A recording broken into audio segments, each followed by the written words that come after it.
नमस्कार विद्यार्थी मित्र, मी Dnyaneshwar Khandu Chikhale, tool and die maker निदेशक, श्री साईबाबा ITI शिर्डी. आजच्या या लेक्चरमध्ये आपलं सर्वांचं स्वागत करतो. तर विद्यार्थी मित्र, आज आपण आजच्या या लेक्चरमध्ये एलिमेंट्स ऑफ ड्रिल अर्थात पार्ट्स ऑफ ड्रिल संदर्भात माहिती पाहणार आहोत. तर या पार्ट्स ऑफ ड्रिल संदर्भात माहिती पाहत असताना आपण ड्रिलच्या आकृती संदर्भात प्रथमतः आकृतीवरून पार्टची किंवा एलिमेंटची नावे समजून घेऊ. या ठिकाणी ही ड्रिलची आकृती दाखवलेली आहे. या ड्रिलचा साइड व्ह्यू आहे.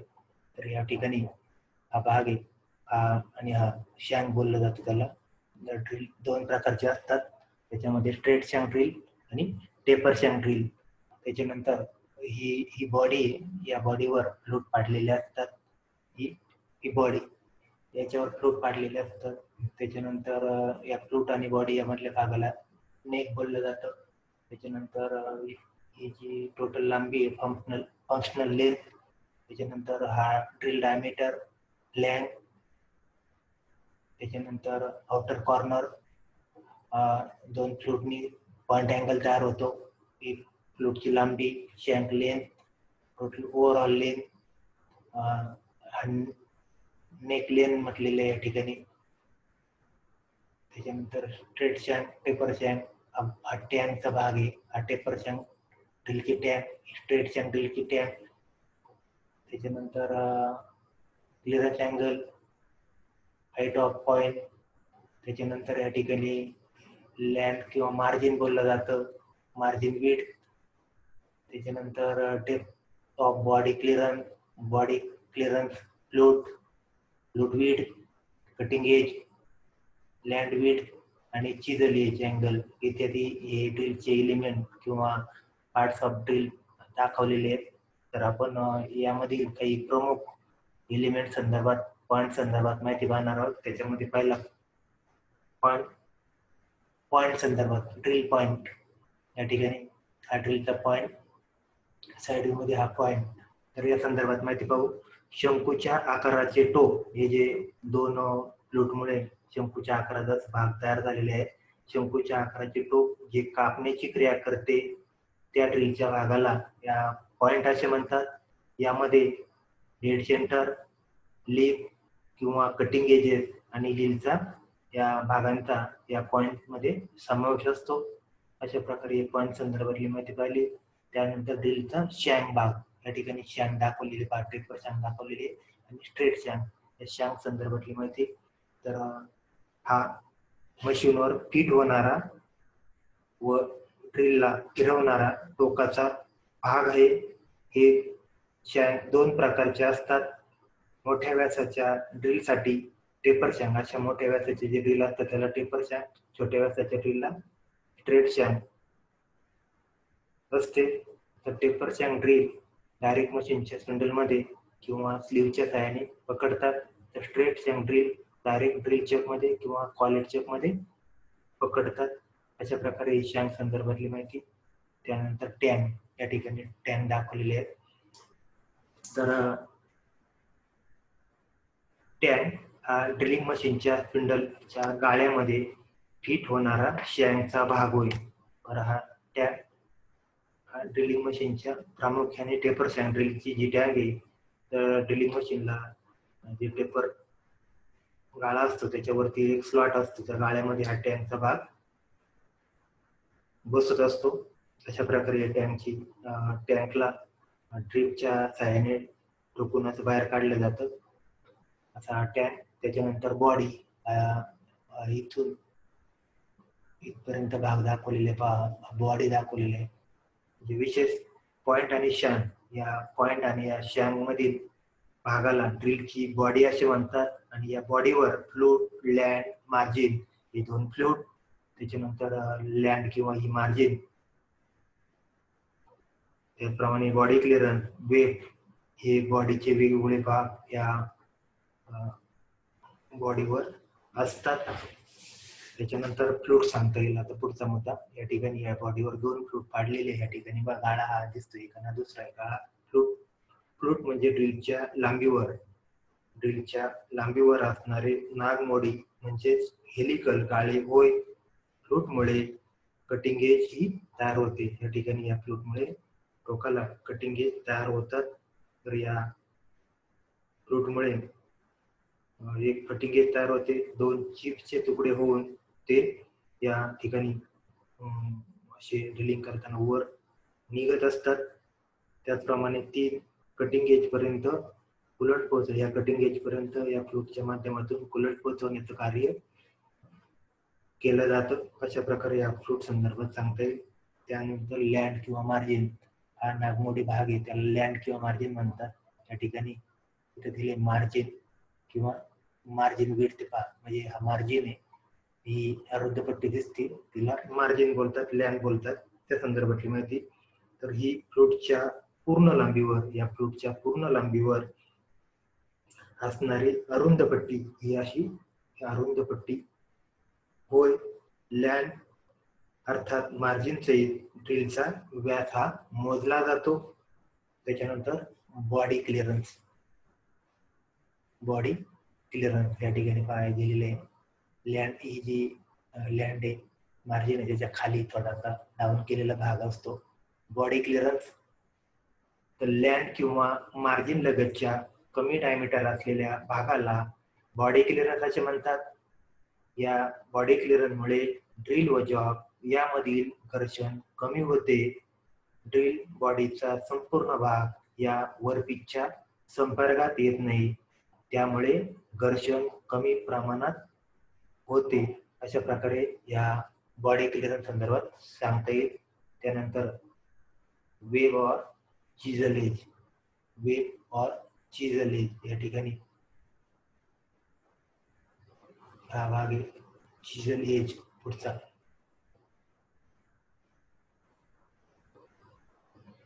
या ठिकाणी या चिजल एज संदर्भात आपण माहिती पाहू. तर हा पुढचा टोकाकडचा भाग.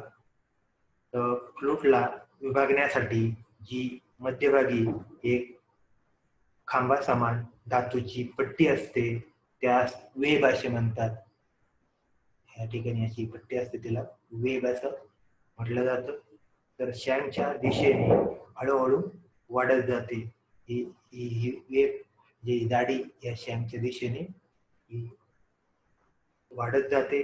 दोन्ही बाजूकडील फ्लूट ज्या ठिकाणी जोडले जातात, आता हे 2 फ्लूट शँककडून या ठिकाणी जोडले जातात,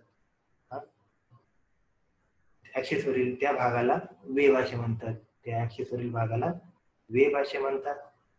पॉइंटवर वेबमुळे चिजल एज तयार होते. या पॉइंटवर अशी ही चिजल एज काय होते, त्या ठिकाणी तयार होते.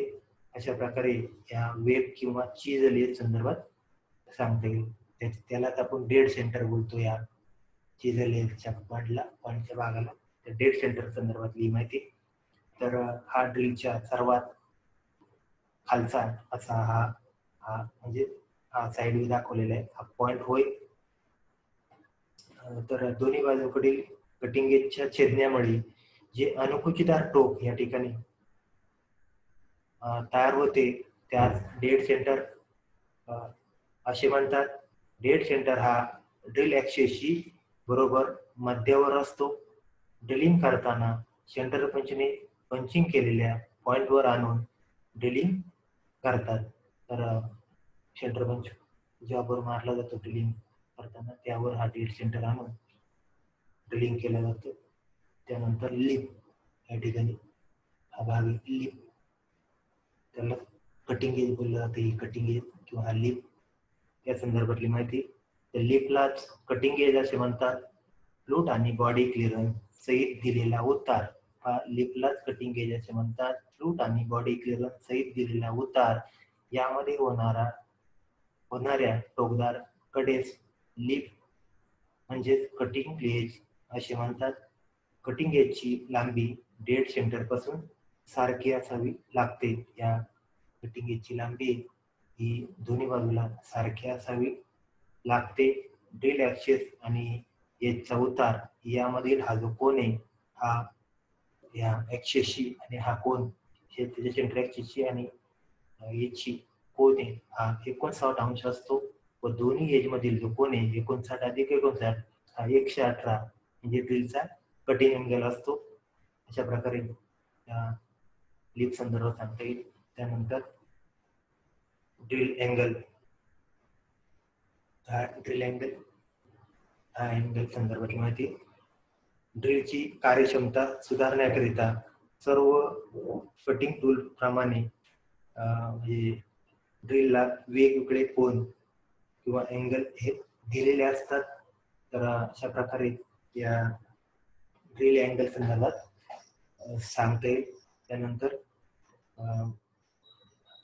अजून आणखी एक मुद्दा आहे अँगल. तर या अँगल संदर्भात जर सांगायचं म्हटलं तर वेगवेगळ्या उद्देशाकरता या ड्रिलला वेगवेगळ्या कोनांचा अँगलचा त्याच्यामध्ये संदर्भ आलेला आहे. तर या कोनांचा उपयोग जे खालील प्रमाणे point angle, helix angle, rake angle, या ठिकाणी हेलिक्स अँगल, या ठिकाणी रेक अँगल, क्लिअरन्स अँगल अशा प्रकारचे संदर्भ आलेले आहेत. तर आणि चिजल एज अँगल हे वेगवेगळे अँगल या संदर्भात सांगता येतील. त्याच्यानंतर पॉइंट अँगल किंवा कटिंग एज अँगल, या ठिकाणी ड्रिलचा पॉइंट अँगल दाखवलेला पहा.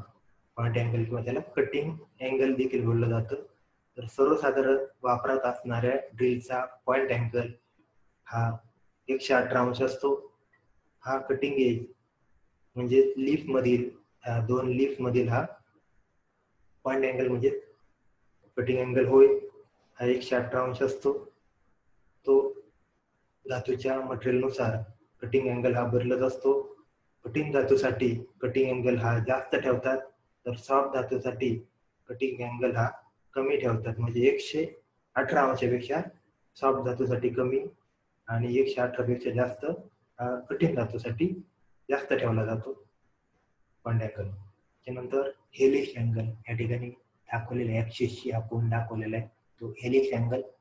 तर वेगवेगळ्या हेलिक्स अँगल मध्ये ट्विस्ट ड्रिल तयार केली जातात. तर ट्विस्ट ड्रिलच्या कटिंग एजशी आता या ट्विस्ट ड्रिलच्या कटिंग एजशी असणारा रेक अँगल हा हेलिक्स कोनामुळे स्पष्ट होत असतो. तर जे मटेरियल ड्रिल करावायचे आहे म्हणजे ज्या मटेरियलवर आपल्याला साधारणपणे ड्रिलिंग करावायचे आहे त्याप्रमाणे हेलिक्स कोन हा बदलत जातो. तर भारतीय मानकानुसार वेगवेगळे मटेरियल वर ड्रिलिंग करण्यासाठी 3 प्रकारचे ड्रिल वापरले जातात. त्यामध्ये प्रामुख्याने प्रकार एन किंवा टाईप एन सर्वसाधारण लो कार्बन स्टील करता 18 ते 30 अंश हेलिक्स अँगल असतो. त्याच्यानंतर टाईप एच कठीण व चिवट मटेरियल करता हा प्रकार आहे. त्याचा हेलिक्स अँगल 10 ते 13 अंश असतो. त्याच्यानंतर टाईप एस मऊ व टणक धातू करिता हा प्रकार आहे. त्याचा हेलिक्स अँगल 35 ते 40 अंश हेलिक्स अँगल असतो. तर सर्वसाधारण प्रकारच्या ड्रिलिंगसाठी त्यामधील एन टाईप चे ड्रिल वापरले जाते. त्याच्यानंतर रेक अँगल मगाशी बोललो वेगवेगळे ड्रिलला अँगल दिले जातात. त्यामध्ये रेक अँगल फ्लूटचा अँगल म्हणजे रेक अँगल होय म्हणजेच हेलिक्स अँगल होईल. फ्लूटचा अँगल म्हणजे हेलिक्स अँगल म्हणजेच रेक अँगल होईल. त्याच्यानंतर chisel edge angle, chisel edge angle, chisel edge angle या ठिकाणी चिजल एज अँगल दिलेला दाखवलेला आहे त्या संदर्भातली. तर त्याला वेब अँगल बोललं जातं. हा चिजल एज आणि कटिंग लीफ मधील अँगल होय. तर अशा प्रकारे या ठिकाणी हे ड्रिल एलिमेंट संदर्भातली काही माहिती होती. त्याचबरोबर आणखी काही माहिती या ठिकाणी दाखवलेली आहे. डेसिग्नेशन ऑफ ड्रिल, त्याच्यामध्ये ड्रिल ट्विस्ट ड्रिलचं नामनिर्देशन हे खालीलप्रमाणे केलं जातं. या ट्विस्ट ड्रिलचं नामनिर्देशन खालीलप्रमाणे, त्याच्यामध्ये 1 डायमीटर, 2 टूल टाईप, 3 मटेरियल या 3 प्रकारे या ट्विस्ट ड्रिलचं नामनिर्देशन म्हणजे डेसिग्नेशन सांगितलं जातं. त्याच्यानंतर त्याच्यामध्ये पुढे एक एक्झाम्पल दिलेले आहे. A twist drill of 9.5 mm diameter of tool type H or right hand cutting and made from HHS designated by has twist drill 9.5 mm H IS 5101 HS. तर त्याच्यामध्ये हे जे या ठिकाणी दिलेले आहे याचं या ठिकाणी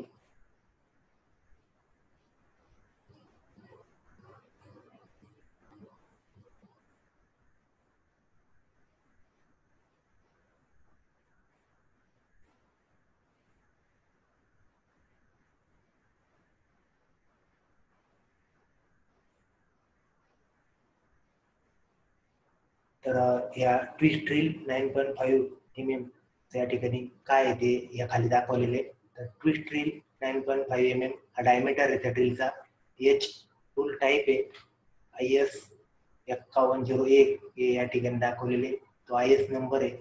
त्याच्यानंतर पुढं HS दाखवलेले. HS tool material if the tool type is not indicated in the designation it should. तर या संदर्भात जर सांगायचं म्हटलं तर टूलचा प्रकार नामनिर्देशनामध्ये दाखवलेला नसेल तर तो N प्रकारचा आहे असं समजावं. तर अशा प्रकारे हे या ठिकाणी डेसिग्नेशन ऑफ ड्रिल संदर्भातली माहिती होती. त्यानंतर या ड्रिल संदर्भातला एक मुद्दा आहे या ठिकाणी सांगायचं म्हटलं तर वेगवेगळे क्लिअरन्स अँगल संदर्भातला मुद्दा आहे. तर क्लिअरन्स अँगल हा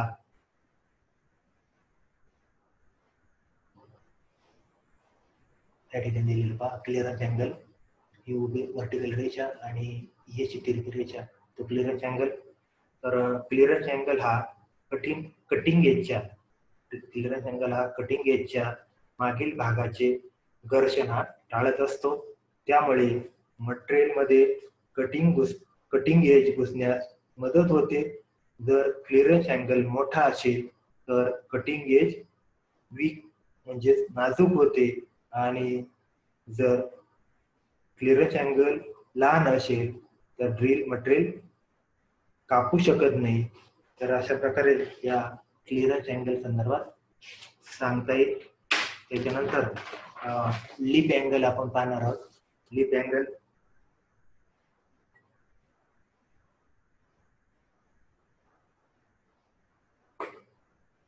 त्या ठिकाणी लिप मधला दोन लिप मधला अँगल आहे तो लिप अँगल. तर कटिंग एजवर धार तयार होण्याकरता लिपवर जो उतार दिला जातो या कटिंग एजवर धार तयार होण्याकरता लिपवर जो उतार दिला जातो द्यावा लागतो त्यास लिप क्लिअरन्स अँगल असे म्हणतात. कामाच्या स्वरूपानुसार लिप क्लिअरन्स अँगल हा कामाच्या स्वरूपानुसार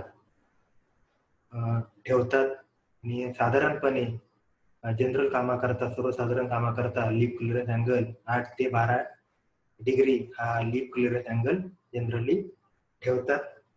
तर अशा प्रकारे आज आपण या एलिमेंट्स ऑफ ड्रिल अर्थात पार्ट्स ऑफ ड्रिल संदर्भात माहिती पाहत असताना या ड्रिल संदर्भातले जे वेगवेगळे अँगल त्याच्यातल्या काही एलिमेंट त्याचे भाग संदर्भातली माहिती आपण आकृतीच्या माध्यमातून आपण पाहिली. तर मला खात्री आहे निश्चितरित्या की या एलिमेंट संदर्भातली माहिती आपल्याला समजली असेल. तर विद्यार्थी मित्र तर हा व्हिडिओ पाहिल्याबद्दल आपले सर्वांचे मनपूर्वक धन्यवाद.